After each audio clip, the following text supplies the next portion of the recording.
Hello students, कल हमने आपको वेव फंक्शन के नॉर्मलाइजेशन के बारे में डिस्कस किया था। आज हम आपको इम्पोर्टेंट टॉपिक हेरेनफेस्ट थ्योरम के बारे में डिस्कस करेंगे। यह थ्योरम क्या होती है इसके बारे में भी डिस्कस करेंगे।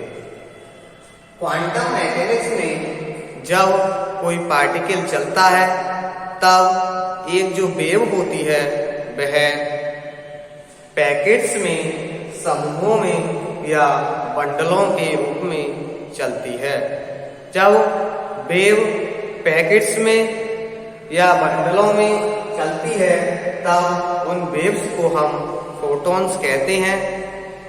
इसके लिए जो इक्वेशन दी थी वह श्रोडिंगर ने एक इक्वेशन दी थी। तब इस पैकेट्स की जो एवरेज वेलोसिटी वही होती है जो क्लासिकल मैकेनिक्स में पार्टिकल्स की होती है। जो एवरेज वेलोसिटी होगी वह इस पार्टिकल की वही होगी जो पार्टिकल्स की होती है।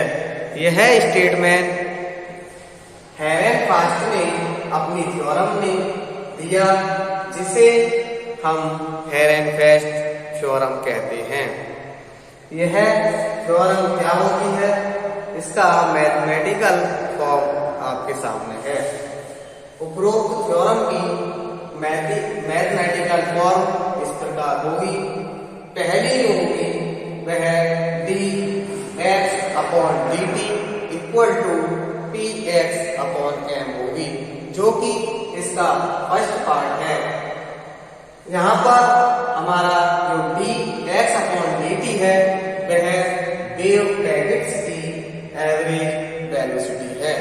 जो dx/dt वह क्या होगी, average velocity of wave packets, तथा जो यहाँ पर px/m है वह x एक्सिस के अकॉर्डिंग इसकी वेलोसिटी होगी। यह थ्योरम दो पार्ट्स में होती है।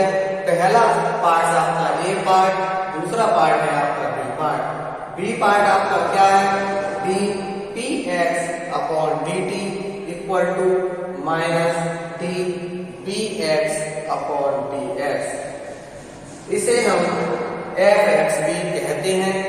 यहाँ पर जो dpx/dt है वह क्या होगा, वह क्वांटम मैकेनिक्स में जो प्रोबेबिलिटी होगी मोमेंटम की वह होगी, तथा जो dpx/dx है वह क्या होगा, जो क्लासिकल मैकेनिक्स में डिस्टेंस के साथ जो पोटेंशियल एनर्जी होती है, स्थितिज ऊर्जा होती है, उसमें जो चेंज होता है एक्स एक्सिस के अकॉर्डिंग फोर्स के इक्वल होता है।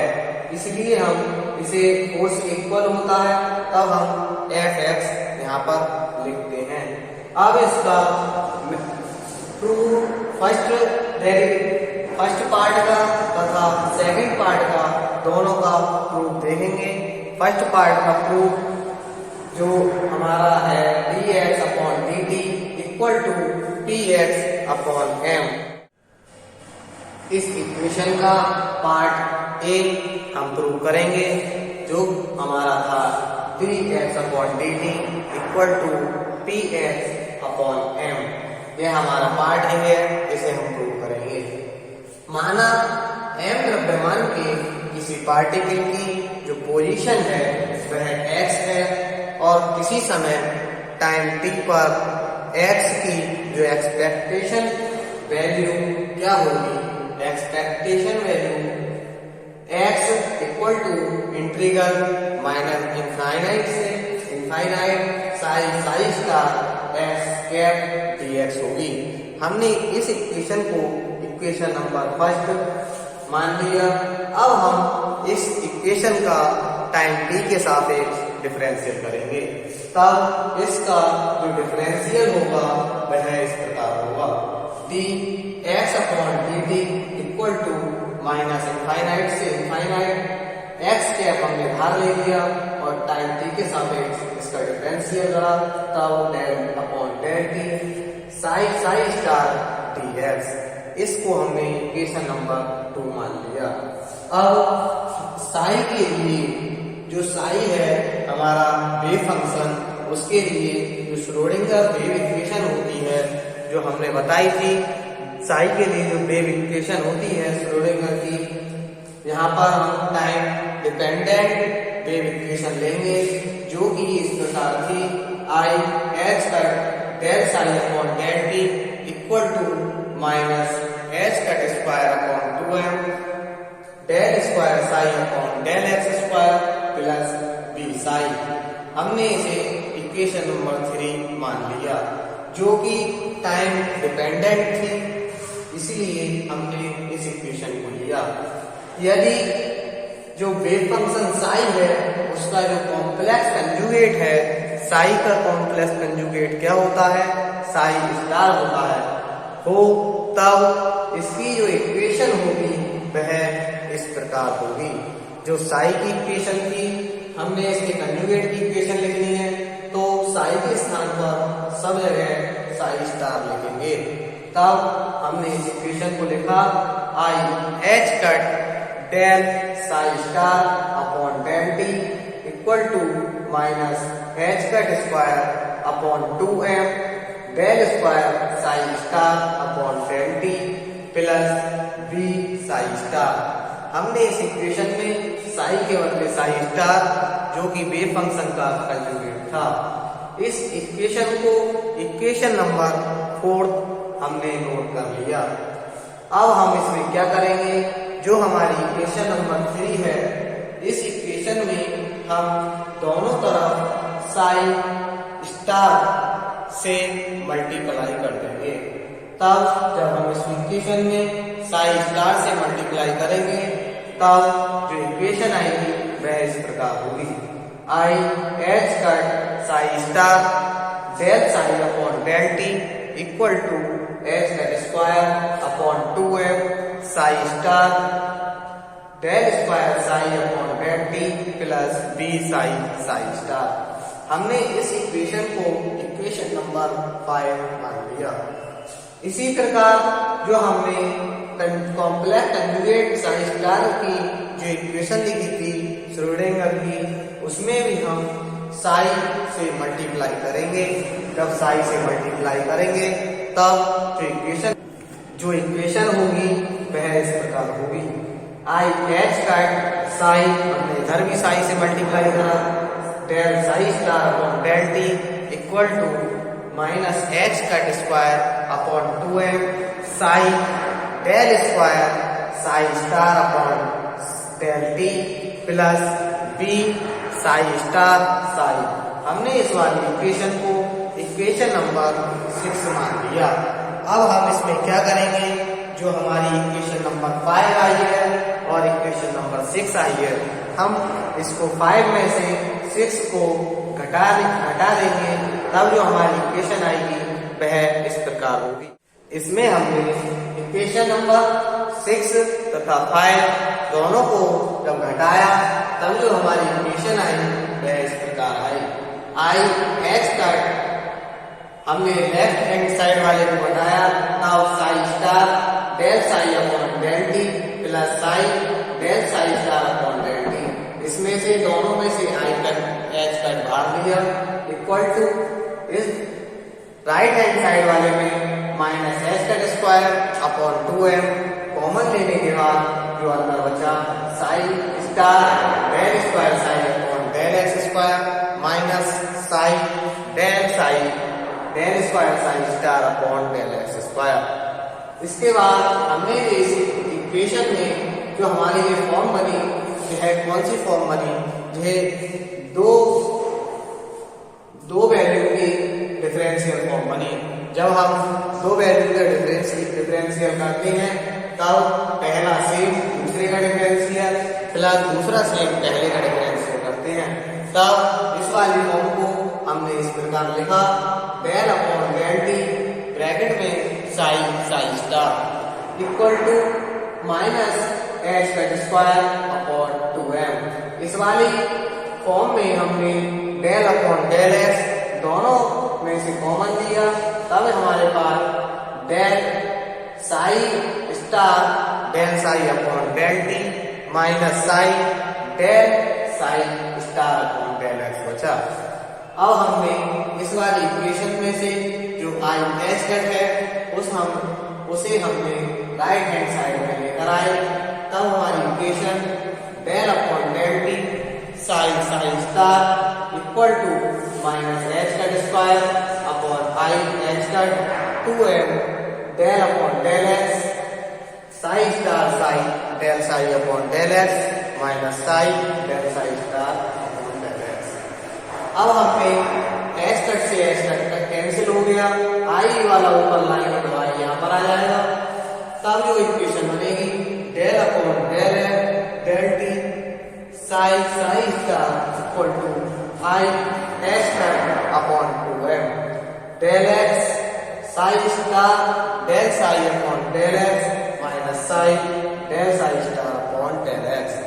हमने इस वाली इक्वेशन को इक्वेशन नंबर 7 पुट कर दिया।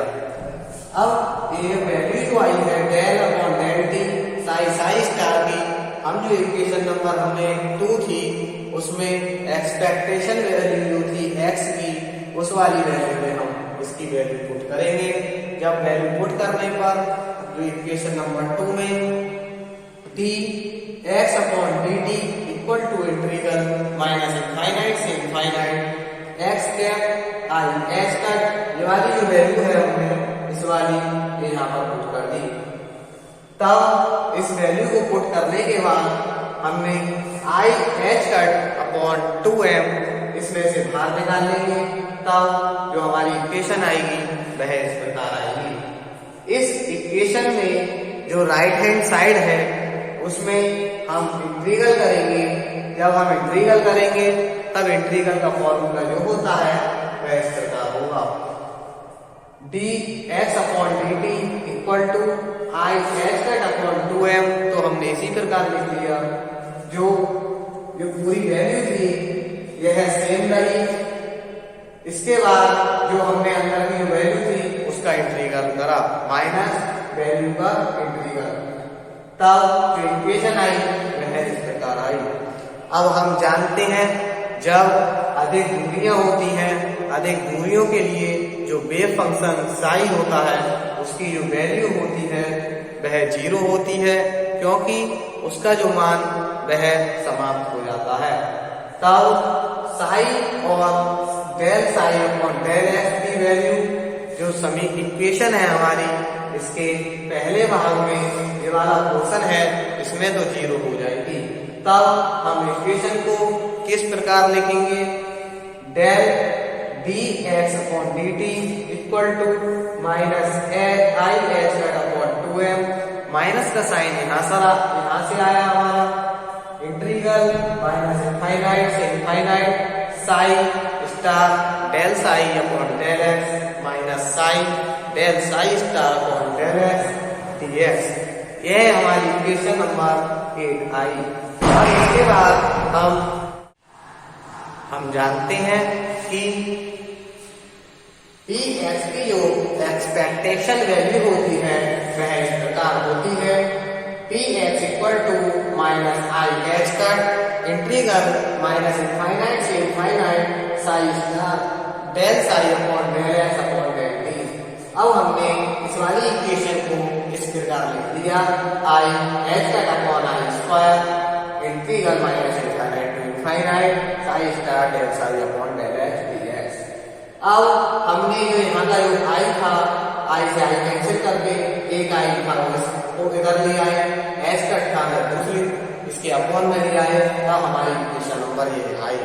इस इक्वेशन को हम इक्वेशन नंबर 9 से डिनोट करेंगे। अब हम जानते हैं इस इक्वेशन का जो कॉम्प्लेक्स कंजुगेट होता है वह इस प्रकार होगा, उसकी इक्वेशन इस प्रकार होगी।